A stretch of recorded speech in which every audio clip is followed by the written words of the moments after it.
Well, Thursday night, nieces and nephews are asleep. Decide I'm gonna stay up and watch a movie on Netflix before I go to bed. And I happen to decide to watch a certain film that I saw the trailer of today. Caught my interest.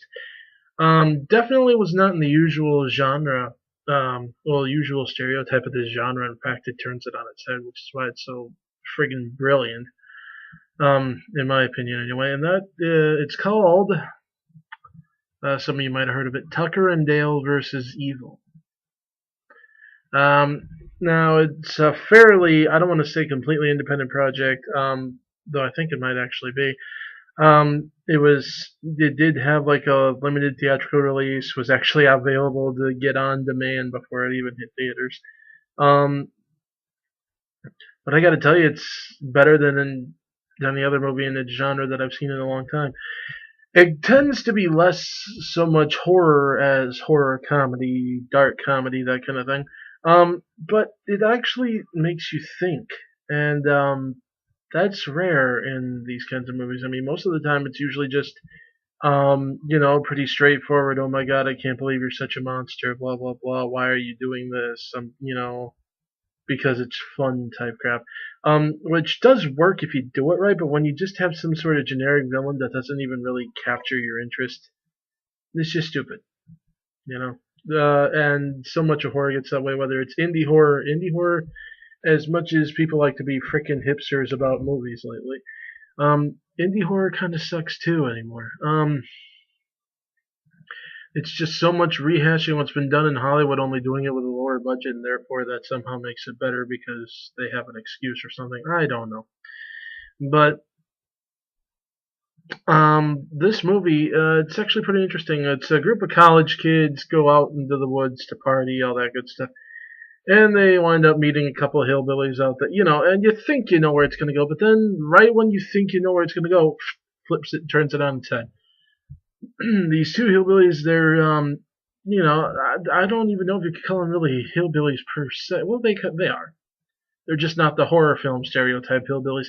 They're more the sitcom type hillbillies. They're the friendly guys. They're socially awkward and clumsy, but they're the nicest guys you could ever meet. And but because these kids, they come from the city, they think that these people are all stupid. They think that they're all freaks. They think that their entire opinion of these guys is based on these horror movies and scary stories they've heard around the campfire.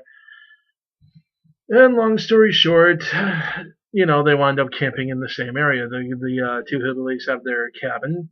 Tucker and Dale have their cabin. And they have their campsite, and they decide they're going to go skinny dipping. We're still following the usual thing here. One of the girls slips and hits her head on a rock and goes under.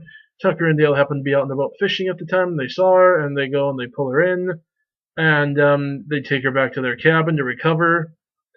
And of course, they naturally think that they knocked her out, kidnapped her, and they are going to be torturing her and concoct a plan to get their friend back. And because they are so just hell bent on believing that these guys are evil, psychotic murderers, they are not bothering to ask any questions, not doing nothing, just going straight for the kill.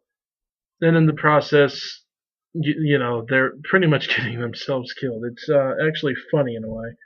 Um, it's something though that I'd really recommend seeing because one of the things that it actually sits there and makes you think about is, who's the monster, the stereotype that's being pushed at you, or the kind of people who would buy into that so readily that they'd be willing to kill someone they don't even know over it. It's actually really ingenious. I'd really recommend you see it. For those who have Netflix, they have it on Netflix. You can watch it instantly. For those who don't, they actually have it here on YouTube. You can watch the full movie. You gotta pay $4 to do it though, but I think it's worth it to see it at least once. But excuse me. But yeah, if you can find it on demand somewhere, or Netflix it or whatever, I really recommend you see it at least once. It's a really good movie. It's a lot better than you'd think it'd be. There's actually a pretty decent fight in the end, all things considered. Um, and there's a moral to it. It's good storytelling. It's good acting. The characters are actually likable. Um, It's all around awesome, I think.